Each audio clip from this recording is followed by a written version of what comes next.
For this function, we need to know the graph of this in order to find where it's increasing, decreasing constant, and relative and absolute extreme values, zeros, all of that. We need to know the graph. So we are going to start with the parent function for this, which is, of course, the absolute value of x. Okay, and I'm going to go ahead and just sketch that, and I'm going to kind of work with my sketch as I go. So absolute value of x is looks like this, of course. Okay, our fancy little v, and we need to do some transformations. So that's the absolute value of x, and I'm going to go ahead and color code my steps here. So my next thing is I've got my minus 2 in there, all right? And when you replace x with an x minus 2, that is a shift 2 units to the right. So we're going to now move over 1, 2, and then have a new our new graph here after that horizontal shift. And then we want to subtract 1 from it. And so if I just put on a minus 1 right there, a minus 1 on the outside of the function represents a vertical shift down 1 unit. So now we're going to come down 1, and we are right here. Okay, and go ahead and draw that graph. Okay, now, so this blue one, that's the one I'm working off of, and I don't really need anything else. So let's just go and just get rid of those steps so they're not cluttering up what we're looking at. Okay, so now here's our graph that we're working off. Let's talk about increasing and decreasing.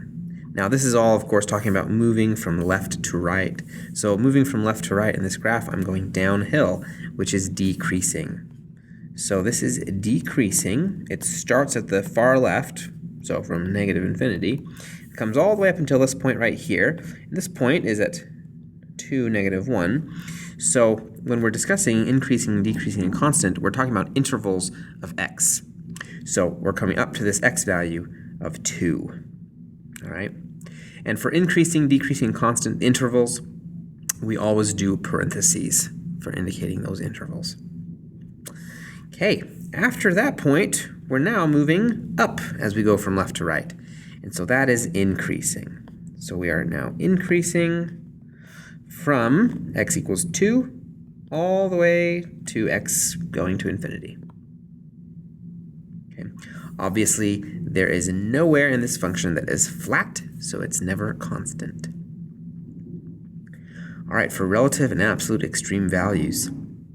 Well, looking at our graph, we see that we get this minimum point right here. All right. Now, this classifies, of course, as a relative minimum because we're down at the bottom. So our relative minimum, and we need to be careful the way that we state this. The relative minimum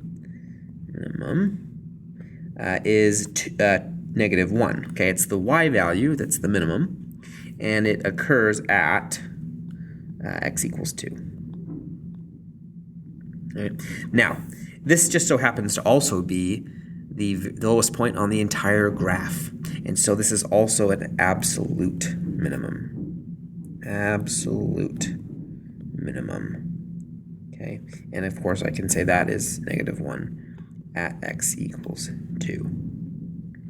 Okay. There is no point on our graph that is a maximum. Okay. We don't reach a peak anywhere, and there's no point that is the highest. Okay, then we want zeros. The zeros of the function are where it crosses the axis. Now, you may be able to see that just from what we've drawn, but if you're not quite sure, I should label these. This is A, and this was B, now we're on C. For your zeros, you take your function, and you set it equal to 0, and solve for x. And just to verify that what we think we're seeing is accurate, right? It looks like it's at 1 and at 3. Let's check. If we add 1 to both sides, we get the absolute value of x minus 2 equals 1. Then, to get rid of the absolute values, we do a plus or a minus. So we get x minus 2 equals plus or minus 1. Then we can add 2 to both sides. We get x equals plus or minus 1 and then plus 2. So this, of course, is two different things. This is either x equals negative 1 plus 2 or x equals positive 1 plus 2. So negative 1 plus 2 is 1, and 1 plus 2 is 3. So those are the zeros of our function at 1 and at 3.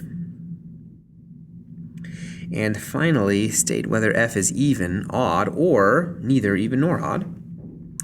Remember that even means that we have symmetry across the y-axis. And for an odd function, we have symmetry across the origin. Well, neither one of those are points or lines of symmetry for this function. Okay, the function may be symmetric, but it's symmetric over this line x equals 2, which is not an even or an odd function. So this is neither even nor